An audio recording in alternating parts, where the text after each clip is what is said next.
Hello friend, कैसे हैं आप? उम्मीद है कि आप सब अच्छे हैं, आप लोगों की तैयारी अच्छी। चलिए ठीक है दोस्तों, आज हम बीपीएससी का टीचर का प्रैक्टिस सेट नंबर 12 आप लोग के साथ डिस्कस करने वाले, जिसमें हम 40 क्वेश्चन डिस्कस करेंगे। और आप लोग को पता है कि एक क्वेश्चन जो इस सेट जो है आप लोग को 6 to 8 के लिए क्या है, कॉमन पेपर, एक तरह का क्या ये कॉमन पेपर है, ठीक है। जिससे हम 40 MCQ डिस्कस करने वाले हैं। और आप लोग को पता है कि एग्जाम डेट आ गया है, इसलिए आप लोग जम के तैयारी में लग जाए। जो रिवीजन कर प्रैक्टिस से डेली क्या करें, 1 से 2 प्रैक्टिस से डेली आप क्या करें, ठीक है। तो अभी ये किरण का जो 40 क्वेश्चन है और साथ साथ प्लेटफॉर्म का भी कॉमन पेपर स्टार्ट हो गया है, जिसमें 70 क्वेश्चन आपका डिस्कस किया है, जिसमें 30 आपका लैंग्वेज भी रहेगा और 40 आपका जीएस रहेगा। जिस तरह से 40 हम जीएस अभी किरण में डिस्कस करते हैं, उसी तरह से यहाँ पर किरण प्लेटफॉर्म में भी 40 और 30 आपका लैंग्वेज पेपर डिस्कस किया जा रहा है। वो भी आप देख सकते हैं, प्लेलिस्ट में जाकर प्लेलिस्ट का नाम बीपीएससी टीचर प्रैक्टिस सेट आप में जाकर देख सकते हैं, ठीक है। तो स्टार्ट करते हैं हम लोग क्वेश्चन नंबर फर्स्ट। जो फ्रेंड चैनल पर पहली बार विजिट कर रहे हैं तो चैनल को सब्सक्राइब कर लीजिए और साथ में बेल आइकन प्रेस करना नहीं भूलिएगा। चलिए रहा क्वेश्चन नंबर आपका फर्स्ट। क्वेश्चन नंबर फर्स्ट कहता है, अंग्रेजों ने मैसूर के साथ कितने युद्ध लड़े थे? बिल्कुल इजी प्रश्न, याद रखिएगा। 4 युद्ध लड़े थे। कौन कौन सा? प्रथम एंग्लो मैसूर कब हुआ था? 1767 से 69 तक। दूसरा कब हुआ था? याद रखिए 1780 से 1784। डेट याद रखना है, ठीक है ना, डेट याद रखिए, कभी भी डेट आपसे आपसे पूछा जाएगा। तीसरा हुआ था 1790 से 1792 और लास्ट हुआ था 1793, ठीक है दोस्त। चलिए आगे बढ़ते हम लोग अगले प्रश्न की तरफ। क्वेश्चन नंबर यहाँ पे 2 कहता है कि भारत के संविधान के किस भाग में भारतीय नागरिकों को मौलिक अधिकार, देखिए मौलिक अधिकार की बात किया जाए किस भाग में, तो इसका राइट आंसर आपका 3 हो जाएगा, यानी भाग 3 इसका राइट आंसर हो जाएगा। इसमें कितने अनुच्छेद से कितने अनुच्छेद आता है? तो याद रखिएगा 12 से 35, ठीक है, 12 से 35 अनुच्छेद, ठीक है। चलिए आगे बढ़ते हम लोग अगले प्रश्न की तरफ। क्वेश्चन नंबर यहाँ पे 3 कहता है कि बरगद के पेड़ का वास्तविक नाम क्या है, यानी वनस्पति नाम पूछा। बरगद के पेड़ का वनस्पति नाम क्या है? तो यहाँ पर राइट आंसर आपका 1 हो जाएगा, फाइकस बेंगलेसिस इसका राइट आंसर हो जाएगा, ठीक है। चलिए आगे बढ़ते हम लोग। ये रहा अगला प्रश्न, देखिए क्वेश्चन नंबर यहाँ पर आपका 4। क्वेश्चन नंबर 4 कहता है कि 1931 ईस्वी में निम्नलिखित में कौन इंडियन नेशनल कांग्रेस के अध्यक्ष थे? तो इसका राइट आंसर आपका फर्स्ट हो जाएगा, वल्लभ भाई पटेल। याद रखिएगा वल्लभ भाई पटेल। और साथ साथ ये भी रखिएगा कि यह अधिवेशन कहाँ हुआ था? तो ये कराची में हुआ था। कहाँ हुआ था? तो कराची, ठीक है। चलिए आगे बढ़ते हम लोग अगले प्रश्न की तरफ। क्वेश्चन नंबर यहाँ पर 5 कहता है कि तारे रात में आसमान में क्यों टिमटिमाते हैं? तो यहाँ पर राइट आंसर आपका 2 हो जाएगा, नक्षत्र प्रकाश के वायुमंडलीय अपवर्तन। याद रखिएगा नक्षत्र प्रकाश के वायुमंडलीय अपवर्तन के का राइट आंसर आपका यहाँ पे 2 हो जाएगा, ठीक है। चलिए अगला प्रश्न, क्वेश्चन नंबर यहाँ पे 6 कहता है कि 2011 के अनुसार, 2011 के जनगणना के अनुसार भारत का सर्वाधिक साक्षर, सबसे साक्षर आपसे पूछा जा रहा है। तो यहाँ पर राइट आंसर आपका 3 हो जाएगा, जहाँ कितना % लोग साक्षर? याद रखिएगा 93% 6। अगर आपसे पूछे जाएगा देश की साक्षरता दर कितना, तो 74 पॉइंट, याद है 74.04 हो जाएगा, ठीक है। और पुरुष का पूछेगा तो 82.14 हो जाएगा। अगर महिला का पूछेगा तो 65.46 हो जाएगा, याद रखिएगा। चलिए आगे उसी तरह से अगर बिहार का पूछेगा तो याद है बिहार का भी याद रखिएगा, क्योंकि बिहार का एग्जाम है तो 61.8, ठीक है। चलिए आगे बढ़ते हम लोग अगले प्रश्न की तरफ। क्वेश्चन नंबर यहाँ पर 7 कहता है कि दहेज प्रतिषेध अधिनियम कब लागू किया गया था? तो याद रखिएगा 1 मई 1961। 1 मई 1961। देखते हैं किस ऑप्शन में दे रखा है, तो देख लेते हैं यहाँ पर। तो यहाँ पर देखिए ऑप्शन आपका 2 दे रखा, राइट आंसर आपका यहाँ पर 1961 इसका राइट आंसर हो जाएगा, ठीक है। चलिए क्वेश्चन नंबर यहाँ पर 8 कहता है भारत का पहला उपग्रह आर्यभट्ट अंतरिक्ष यान कब प्रक्षेपित किया गया था? तो यहाँ पर राइट आंसर का फर्स्ट हो जाएगा 19 अप्रैल 1975। याद है 19 अप्रैल जो है 1975 इसका राइट आंसर हो जाएगा, ठीक है। चलिए आगे बढ़ते हैं हम लोग। दोस्त वीडियो को लाइक कीजिएगा। जो फ्रेंड चैनल में पहली बार विजिट कर रहे हैं तो चैनल को सब्सक्राइब जरूर कर लीजिएगा, ठीक है। चलिए क्वेश्चन नंबर यहाँ पे 9 कहता है कि व्यापकता का सिद्धांत नीति किसने तैयार एवं लागू की थी? तो इसका राइट आंसर आपका 3 हो जाएगा, लॉर्ड डलहौजी। याद रखिए लॉर्ड डलहौजी इसका राइट आंसर हो जाएगा, ठीक है। चलिए आगे बढ़ते हैं हम लोग। क्वेश्चन नंबर यहाँ पे 10 कहता है कि लक्षद्वीप समूह और अंडमान निकोबार द्वीप समूह के समुद्री तट सहित कह रहा है, ठीक है ना। भारत की समुद्र तट की लगभग कुल लंबाई कितना? तो याद रखिएगा 75 16.6। तो 75 16 तो नहीं दे रखा है यहाँ पर, तो यहाँ पर राइट आंसर आपका अप्रोक्स में यहाँ पर 3 हो जाएगा। ठीक है, चलिए आगे बढ़ते हम लोग अगले प्रश्न की तरफ। चलिए रहा क्वेश्चन नंबर आपका 11। देखिए यहाँ पर आपके मैथ दे रखा है। ठीक है, चलिए इसको मैं सॉल्व करता हूँ। देखिए कैसे हम सॉल्व करते हैं। क्वेश्चन नंबर 11 कहता है कि एक आदमी रेलगाड़ी से 420 किलोमीटर की दूरी तय करता है जो 75 किलोमीटर प्रति घंटा की चाल से ट्रेन चलती है। ठीक है ना। उसके बाद कहता है वह 50 किलोमीटर प्रति घंटा की चाल से चलने वाली कार से वापस लौटता है। तो पूरी यात्रा के लिए उसकी औसत चलता है। आप लोगों को पता है कि यहाँ पर डिस्टेंस चेंज नहीं हो रहा। यहाँ से मान लीजिए यहाँ से गया, यहाँ पर आया, फिर इधर से गया, यहाँ पर आया। ठीक है ना। तो इसको देखिए 420 को बिना यूज कर ही आप बना सकते हैं कि ठीक है। तो औसत चाल का आपका फार्मूला होगा 2xy बाई क्या हो जाएगा x प्लस वाई, यानी एक्स वाई के आपका ये चाल होता है। ठीक है, तो बस सीधा पुट कीजिए यहाँ पर 75 2 इंटू 75 उसके बाद 50 और नीचे हो जाएगा, दोनों को जोड़ दीजिए तो 125 हो जाएगा। 25 से ये 5 बार में कटेगा, 25 से 2 बार में कटेगा, 2 बार में कटेगा यहाँ पर। ठीक है, 2 बार कटेगा। उसके बाद 5 से कटेगा आपका 15 बार, तो 15 दूना 30 और 30 दूना 60, यानी इसके औसत चाल कितना हो जाएगा 60 किलोमीटर प्रति घंटा। राइट आंसर आपका यहाँ पर 4 हो जाएगा। चलिए अगला प्रश्न देखिए यहाँ पर। ठीक है, क्वेश्चन नंबर यहाँ पर 12 कहता है प्लस को भागा और भागा को गुना को भागा। देखिए यहाँ पर दो दो लिखा गया है ना, प्लस का भी भागा और गुना का भी भागा दे रखा है। तो यहाँ पर ये जो गुना जो दे रखा है ना, गुना नहीं, यहाँ पर प्लस होगा, यानी कहने का मतलब ये जो दे रखा है ना इसके जगह गुना का मतलब प्लस होगा, गुना का मतलब प्लस होगा। तो इस तरह से जब आप सब सेट कीजिएगा तो इसमें आंसर आपका पहले ही होगा। माइनस के जगह पे क्या पुट करना है, देखिए हम बैठा दें 36 से माइनस की जगह पे क्या करना है, माइनस के जगह पे क्या करना है गुना करना है। उसके बाद 6 प्लस लिखा है, प्लस की जगह पे क्या करना है यहाँ पे भागा करना है। उसके बाद यहाँ देखिए प्लस की जगह पे क्या करना है भागा करना है। तो यहाँ पर देखिए प्लस है तो भाग कर दे, उसके बाद 3 लिखा हुआ, उसके बाद फिर यहाँ गुना लिखा, गुना की जगह पे क्या करना है हमको प्लस करना है। ठीक है, उसके बाद भागा, भाग की जगह पे क्या करना है यहाँ पर, हाँ पहले एक नंबर लिख देते हैं, यहाँ पर 5 हो गया। उसके बाद देखिए यहाँ भागा दे रखा है, भाई जब क्या करना है हमको माइनस करना है, तो माइनस हो जाएगा कितना यहाँ पर 3। जब इसको सॉल्व कीजिएगा तो आपको 74 आ जाएगा, तो राइट आंसर आपका पहले हो जाएगा। ठीक है, चलिए आगे बढ़ते हम लोग अगले प्रश्न की तरफ। चलिए क्वेश्चन नंबर यहाँ पर 13 देखिए, कहता है त्रिभुज ABC एक समद्विबाहु त्रिभुज। चलिए एक समद्विबाहु त्रिभुज बनाते हैं। एक समद्विबाहु त्रिभुज किसे कहते हैं, जिसकी दो भुजा क्या होता है बराबर होता है। इसमें इंडिकेट करके दे रखा है C90 डिग्री, तो यहाँ पर C90 डिग्री हो गया। बाकी बचा यहाँ A लिखिए, यहाँ B आपस में चेंज कर सकते हैं, एक जगह B जगह पे A लिख सकते हैं। ठीक है, उसके बाद AC दे रखा है, AC 8 है तो जाहिर सी बात A भी 8 होगा, आपको A भी निकालना है। ठीक है, तो आप लोग को पता है पाइथागोरस थ्योरम क्या होता है। ठीक है, तो दोनों को स्क्वायर कर दे अंडर रूट के अंदर, उसका स्क्वायर फिर निकाल लीजिए। यानी 8 का स्क्वायर कीजिए 64 होगा, इसका भी स्क्वायर 64 होगा। यानी कुल मिला के इसको सॉल्व कीजिएगा तो क्या आप इसको ऐसे भी लिख सकते हैं 64×2 भी लिख सकते हैं। 64 का स्क्वायर कितना हो जाएगा 8, यानी 8√2 हो जाएगा, तो राइट आंसर आपका 4 हो जाएगा। ठीक है, चलिए आगे बढ़ते हम लोग अगले प्रश्न की तरफ। चलिए ये रहा क्वेश्चन नंबर आपका 14। ठीक है, इसको कैसे बनाएंगे, कहता है 10% वार्षिक चक्रवृद्धि ब्याज की दर से 2 वर्ष में एक धनराशि का निवेश किया जाता है। ठीक है, यदि ब्याज की अर्धवार्षिक गणना की जाए तो इसे इतना रुपया अधिक ब्याज प्राप्त होगा, तो निवेश की गई धनराशि बताना।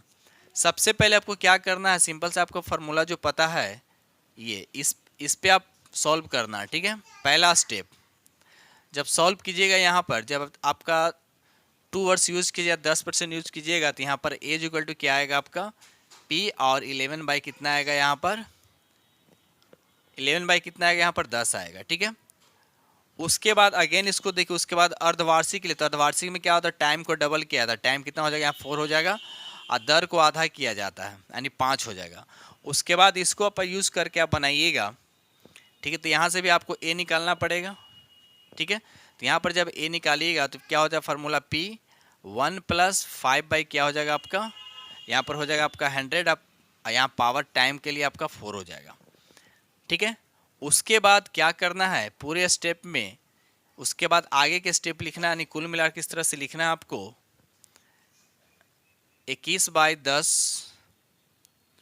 का स्क्वायर। देखिए अधिक कह रहा है यहाँ पर, देखिए अधिक कह रहा है, कितना अधिक, ये अधिक है तो इसमें कर देंगे 17 62 बराबर हो जाएगा आपका P हो जाएगा, ये बाहर से P कर दिया। उसके बाद यहाँ देखिए P, और उसके बाद यहाँ पर लिखा जाएगा आपका 1 + 5/100 और यहाँ पावर 4। इसको जब ऑल ओवर सॉल्व कीजिए तो P का वैल्यू आपको निकलेगा, थोड़ा सा कॉम्प्लिकेटेड लंबा हो जाएगा। तो यहाँ पर राइट आंसर आपका 32, उसके बाद 0, 4 0 आएंगे।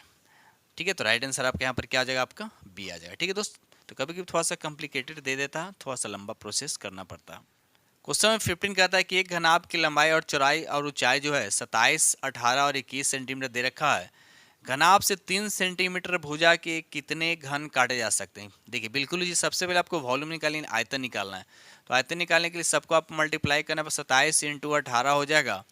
उसके बाद 21 हो जाएगा, नीचे कितना लिखेंगे 3 × 3 × 3, सबको मल्टीप्लाई करेंगे तो कि 27 27 27 कैंसिल हो गया, तो 18 इंटू कितना हो जाएगा आपका 21 आएगा। ठीक है, 18 × 21 आएगा, तो इसको जब मल्टीप्लाई कीजिए तो कितना आएगा 378 आएगा। कितना है 378, राइट आंसर आपका यहाँ पर 2 हो जाएगा। ठीक है, चलिए आगे बढ़ते हैं हम लोग। क्वेश्चन नंबर यहाँ पर 16 कहता है, क्वेश्चन 16 कहता है कंप्यूटर फील्ड OLE का विस्तार क्या है, एंड इसका फुल फॉर्म पूछा जाए तो इसका राइट आंसर आपका फर्स्ट हो जाएगा ऑब्जेक्ट लिंकिंग एंड एम्बेडिंग, इसका राइट आंसर हो जाएगा।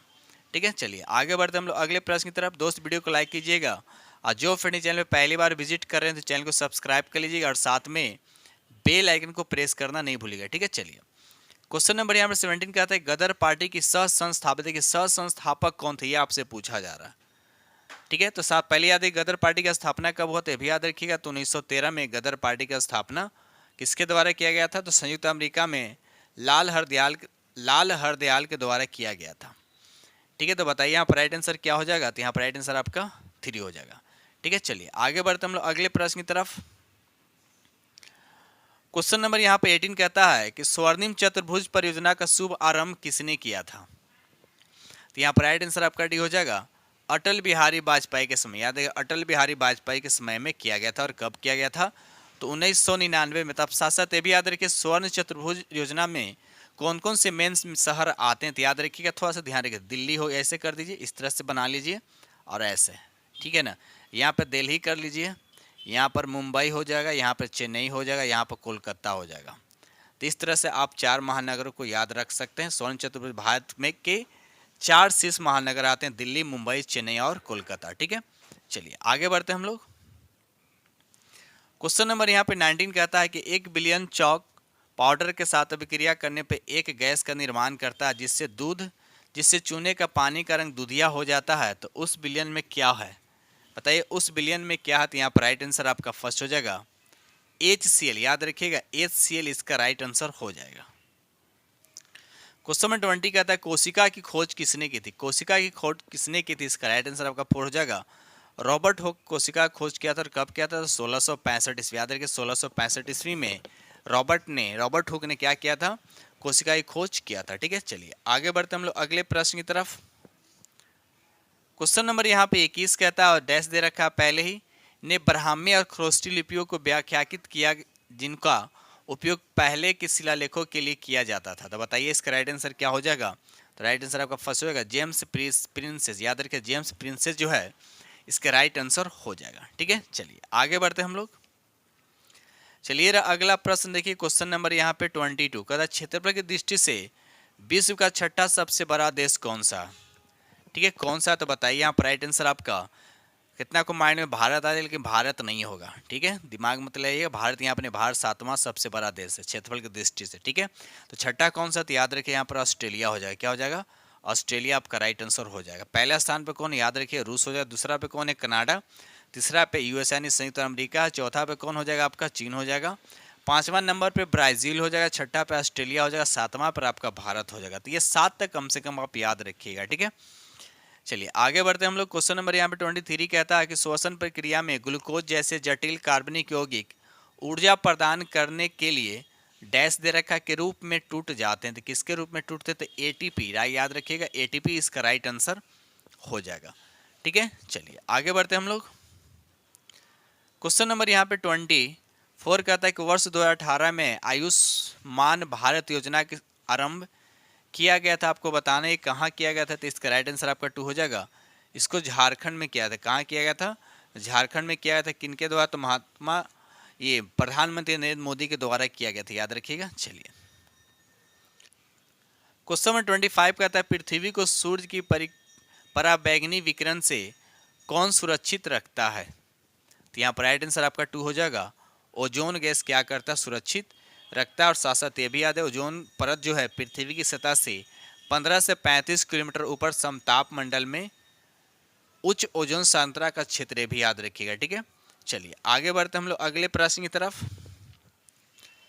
चलिए क्वेश्चन नंबर यहाँ पे 26 कहता है कि 3 संख्याओं में से पहली संख्या दूसरी संख्या के 3 गुना है और तीसरी संख्या जो है, और तीसरी संख्या का देखिए फिर से क्वेश्चन को रीड कर रहा हूँ। क्वेश्चन नंबर 26 कहता है कि 3 संख्या में पहली संख्या अगर पहली संख्या ए और बी और सी कर देता हूँ तो पहली संख्या दूसरी संख्या का दुगुनी है। ठीक है, और तीसरी संख्या को इधर पढ़ेंगे तो तिगुनी लिखा हुआ है। कितना लिखा हुआ है? 3 गुनी लिखा हुआ है। ठीक है, उसके बाद तीनों का औसत दे रखा है कितना? 880। तो आपको बताना सबसे छोटी संख्या बताना, सबसे छोटी संख्या बताना। ठीक है, तो फिर से मैं यहाँ पे लिख रहा हूँ ए बी और सी। ठीक है, तो हम क्या कर, देखिए यहाँ पर देखिए पहली संख्या दूसरी संख्या का दुगुना, अगर मैं इसको 4 मानता हूँ तो ये दुगुना, ये हाफ हो जाएगा। और तीसरी संख्या का ए जो है 3 गुना है। क्या है? 3 गुना है। तो ये कितना हो जाएगा आपका? 4 बटे कितना हो जाएगा? 3 हो जाएगा। तो कुल मिलाकर अगर देखा जाए तो इसको अगर हम सॉल्व करेंगे तो ये 12 हो जाएगा, 6 हो जाएगा और उसके बाद यहाँ पे 4 हो जाएगा। ठीक है, और औसत कितना दे रखा आपको? 880 दे रखा। तो इसकी कुल सम हम निकालने के लिए क्या करें? 3 से मल्टीप्लाई करेंगे और टोटल ये जो दे रखा आपको सबको जोड़ी कितना होगा? 10 से 12 कितना हो जाएगा? 22। कितना हो गया? 22। अब आपसे छोटी संख्या पूछा, छोटी संख्या यहाँ पर कितना है? 4। 3 2 करेंगे यहाँ पर 4, तब 22 जो कितना होता है? 88 होता है, यानी 40 हो गया। चढ़ते आए 12, बढ़ कितना हो गया? 48, यानी 480 आपका राइट आंसर हो गया। देखते हैं किस ऑप्शन में दे रखा है 480। तो 480 यहाँ पर देखिए राइट आंसर आपका यहाँ पर आपका फर्स्ट हो जाएगा। ठीक है, चलिए आगे बढ़ते हम लोग अगले प्रश्न की तरफ। देखिए यहाँ पर दे रखा है आपका, ठीक है ना, तीनों संख्या का औसत दे रखा है और सबसे छोटी संख्या आपसे पूछा गया था। ठीक है, चलिए आगे बढ़ते हम लोग अगले प्रश्न की तरफ। क्वेश्चन नंबर यहाँ पे 27 कहता है, क्वेश्चन नंबर 27 कहता है कि एक वस्तु को 45,000 रुपये में बेचने से एक आदमी को 10% की हानि होती है। उस वस्तु को किस कीमत पर बेचा जाए कि 15% का क्या होगा लाभ? देखिए इसको बिल्कुल इजी तरीके से बना सकते हैं। देखिए यहाँ पर क्या दे रखा आपका? 45,000 बेचने से 10% की हानि होती है। तो 10% हानि का मतलब क्या हुआ कि वो 90 रुपये में बेचा है। 90 का वैल्यू दे रखा है कितना? 45,000। कितना दे रखा आपका? 45,000। उसके बाद कहता है 15% बेचेगा, तो मतलब 15% लाभ कमाने के लिए कितना में बेचेगा? तो 15% लाभ का मतलब कितना हुआ? यानी 115 रुपये में बेचेगा। वही 115 का वैल्यू आपको क्या करना है? फाइंड करना है। तो यहाँ पर इंटू कर देंगे 115। इसको सॉल्व कर लीजिए। 0 से 0 यहाँ कट गया, 9 से कट गया 5 बार में। अब इसको मल्टीप्लाई की तो 25 25 होगी, 11 25 55 और 2 कितना हो गया? 57, यानी 575 किस ऑप्शन में? तो राइट आंसर आपके यहाँ पर ही, यानी 0 बैठा देंगे तो राइट आंसर आपके यहाँ 3 हो गया। ठीक है, चलिए आगे बढ़ते हम लोग अगले प्रश्न की तरफ। क्वेश्चन नंबर 28 कहता है कि एक आदमी गोलाकार तालाब का चक्कर एक बार में ही पूरा करता है। ठीक है, यदि उसकी एक कदम की लंबाई 44 सेंटीमीटर और तालाब का चक्कर 70 कदमों में पूरा करता है तो तालाब का क्षेत्रफल फाइंड करना है। देखिए सबसे पहले हम यहाँ पर क्या करेंगे? हम यहाँ पर सरकमफ्रेंस यानी परिधि फाइंड करेंगे। परिधि फाइंड करने के लिए क्या करेंगे? हम दोनों को मल्टीप्लाई करेंगे, यानी 44 गुने 700। ठीक है, ये हो गया आपका परिधि निकल गया। यहाँ से हम आर फाइंड कर लेंगे, तो आर फाइंड करने के लिए यहाँ पर 2 पाई नीचे आ जाएगा। ठीक है, तो इसको फिर अगेन हम इसको अगर इस तरह से लिखता हूँ 44 गुने 700 और यहाँ 2 पाई का मतलब होता है 22/7। 7 कहाँ चला जाएगा? ऊपर 22 से, देखिए 22 दूना कितना होगा? 44 से कट गया। ठीक है, तो कुल मिला कितना हो गया आपका? 4900 आ गया। 4900 सेंटीमीटर। इसको जब मीटर में करेंगे तो 49 आएगा। कितना आएगा? 49 मीटर आएगा।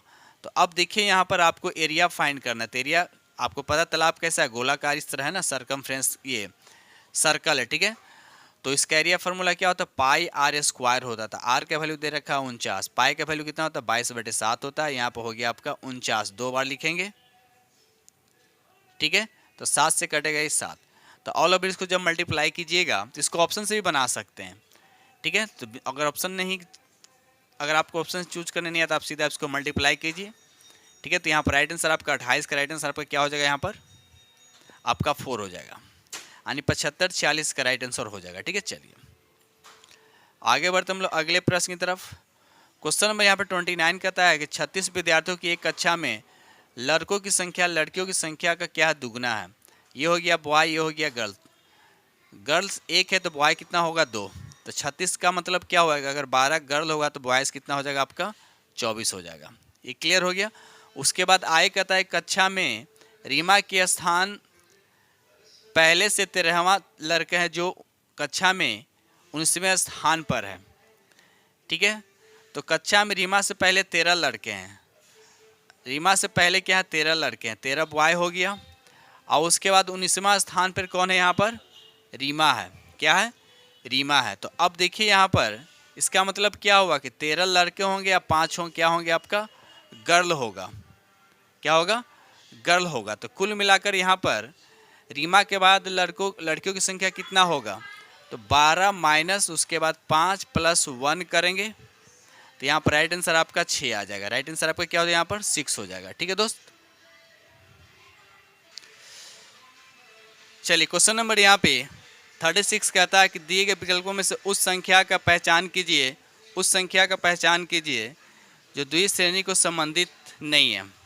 ठीक है, तो करने का मतलब इसको हम कैसे सॉल्व करेंगे, इसको देखिए। तो यहाँ पर दे रखा आपको सीरीज दे रखा है 2 और 5 और 14 और 41 दे रखा है। तो इसका पैटर्न क्या होगा 2 इंटू 3 माइनस 1 इस तरह से। उसी तरह से 5 इंटू आपका 3 होगा, उसके बाद माइनस 1 तो होगा। देखिए 3 दूना 6, 6 में से गया आपका कितना हो गया 5 आएगा, 5 15, 15 में से गया आपका 14। इसी पैटर्न पे है। तो देखिए तो लास्ट इसमें गलत बताना है यहाँ पे। तो उसी तरह से यहाँ पे देखिए 365 इंटू आप 3 कीजिएगा, उसके बाद माइनस 1 कीजिएगा, तो यहाँ आना चाहिए 1094, लेकिन यहाँ पे दे रखा 1095, इसलिए आपका गलत कौन सा हो गया आपका 1095, यानी पहला ऑप्शन आपका गलत हो गया। क्वेश्चन नंबर यहाँ पे 31 कहता है कि सैनिक विद्रोह के दौरान कौन गवर्नर जनरल थे। बिल्कुल इजी प्रश्न बताइए। तो यहाँ पर राइट आंसर आपका 3 हो जाएगा, लॉर्ड कैनिंग। अब ये सैनिक विद्रोह कब हुआ था, तो याद रखिए 1857 ईस्वी में, याद रखिए 1857 ईस्वी में सैनिक विद्रोह हुआ था। ठीक है, चलिए आगे बढ़ते हम लोग अगले प्रश्न की तरफ। क्वेश्चन नंबर यहाँ पे 32 दे रखा है कि ओपेक पूछ रहा है आपका ओपेक का मुख्यालय क्या है। तो ओपेक का मुख्यालय क्या है बताइए, कमेंट सेक्शन में लिखकर जरूर बताइएगा कि ओपेक का मुख्यालय कहाँ है। ठीक है दोस्त, चलिए उसका ऑप्शन रहा आपका, बताइए ओपेक का मुख्यालय कहाँ है, कमेंट सेक्शन में इसका लिख के जरूर बताइएगा। हम ओपेक की स्थापना बता दे रहे हैं 1960 में। ठीक है, तब बताइएगा कि चारों में कौन सा ओपेक का मुख्यालय होगा। ठीक है, चलिए क्वेश्चन नंबर यहाँ पे 33 कहता है किस नदी के विस्तार क्षेत्र राष्ट्रीय जल मार्ग 2 कहा जाता है। राष्ट्रीय जल मार्ग 2 कहा जाता है, तो यहाँ पर राइट आंसर आपका 4 हो जाएगा, यानी ब्रह्मपुत्र नदी को। याद रखिए ब्रह्मपुत्र नदी को। कमेंट सेक्शन में भी बताइए कि ब्रह्मपुत्र नदी जो है भारत में एंट्री करता है, तो आपको बताना है कि किस राशि एंट्री करता है भारत में। ठीक है, चलिए आगे बढ़ते हम। क्वेश्चन नंबर यहाँ पे 34 कहता है कि आधुनिक आवर्त सारणी के तत्वों को ऊर्ध्वाधर स्तंभों की विन्यासित किया गया था। उस बताने अपनी वर्ग की बात कर रहा है कि कितने वर्ग होता है, यानी वर्टिकल की बात। ठीक है, तो यहाँ पर राइट आंसर पे क्या हो जाएगा आपका 18। अगर आपसे ये पूछेगा आवर्तकाल पूछेगा, आवर्तकाल तो यहाँ पर हो जाएगा आपका 7 हो जाएगा। ठीक है, चलिए क्वेश्चन नंबर यहाँ पे 35 कहता है चिपको आंदोलन की तरह निम्नलिखित में से किसका लक्ष्य उत्तर कन्नड़ जिले से वनों की रक्षा करता है। तो बताइए 35 का राइट आंसर क्या होता है। राइट आंसर आपका हो जाएगा अपिक्को आंदोलन। याद रखिए अपिक्को आंदोलन इसका राइट आंसर हो जाएगा। ठीक है, क्वेश्चन नंबर यहाँ पे 36 कहता है कि राइबोसोम बनाते हैं। राइबोसोम क्या बनाता है, तो याद हमेशा रखिए प्रोटीन बनाते हैं। याद रखिएगा क्या बनाता है, प्रोटीन बनाता है। राइबोसोम क्या होता है, विशिष्ट कोशिकांग होता है जो प्रोकैरियोटिक और यूकैरियोटिक दोनों कोशिकाओं में क्या होता है ये पाया जाता है। क्वेश्चन नंबर यहाँ पे 37 कहता है स्वतंत्रता के बाद दूसरी पंचवर्ष योजना के दौरान जर्मनी के सहयोग से किस इस्पात संयंत्र की स्थापना की गई थी। बताइए, तो यहाँ पर राइट आंसर आपका 4 हो जाएगा, राउरकेला इस्पात संयंत्र इसका राइट आंसर हो जाएगा। ठीक है, चलिए आगे बढ़ते हम लोग अगले प्रश्न की तरफ। क्वेश्चन नंबर यहाँ पे 38 कहता है भारत के भी किस वायसराय ने निर्वाचित स्थानीय सरकार की निकाय के सृजन का पहल की थी। तो यहाँ पर राइट आंसर आपका फर्स्ट हो जाएगा लॉर्ड रिपन। याद रखिए लॉर्ड रिपन इसका राइट आंसर हो जाएगा। और साथ साथ ये भी याद रखिएगा कि लॉर्ड रिपन को भारत में आधुनिक स्थानीय शासन का जनक के रूप में भी जाना जाता है। ठीक है, चलिए आगे बढ़ते हम लोग अगले प्रश्न की तरफ। ये रहा क्वेश्चन नंबर आपका 39। क्वेश्चन नंबर 39 कहता है निम्नलिखित में किस सार्वजनिक क्षेत्र के उद्यम को महारत्न दर्जा दिया गया था। तो यहाँ पर राइट आंसर आपका 2 हो जाएगा, इंडियन ऑयल कॉर्पोरेशन लिमिटेड इसका राइट आंसर हो जाएगा। कब इसको दर्जा मिला था? तो 2010 में, याद रखिए 2010 में इसको दर्जा मिला था। वर्तमान में भी 9 रत्न कितने हैं? 9 रत्न कितने? तो याद रखिएगा 10। ठीक है, चलिए आगे बढ़ते हम लोग अगले प्रश्न की तरफ। ये रहा क्वेश्चन नंबर आपका 40। क्वेश्चन नंबर 40 कहता है कि निम्नलिखित में से किन नेताओं ने ताशकंद समझौते पर हस्ताक्षर किया था, साइन किया था? तो बताइए यहाँ पर राइट आंसर क्या हो जाएगा? तो यहाँ पर राइट आंसर आपका 3 हो जाएगा, लाल बहादुर शास्त्री और अयूब खान। याद रखिए अयूब खान कौन थे? ये पाकिस्तान के प्रधानमंत्री थे। ठीक है, और ये कब हुआ था? तो 1965 में, भी याद है 1965 में। ठीक है दोस्त, तो इस तरह से हमने आप लोगों के साथ 40 MCQ डिस्कस किया, जो क्या एक तरह का कॉमन पेपर है। क्या है? कॉमन पेपर है, चाहे 6 to 12 के लिए। ठीक है, तो वीडियो को लाइक कीजिएगा। जो फ्रेंड चैनल में पहली बार विजिट करें तो चैनल को सब्सक्राइब कीजिएगा और साथ में बेल आइकन को प्रेस करना नहीं भूलिएगा। इसी के साथ में वीडियो करते हैं समाप्त। मिलते हैं अगले वीडियो में, तब तक के लिए थैंक यू।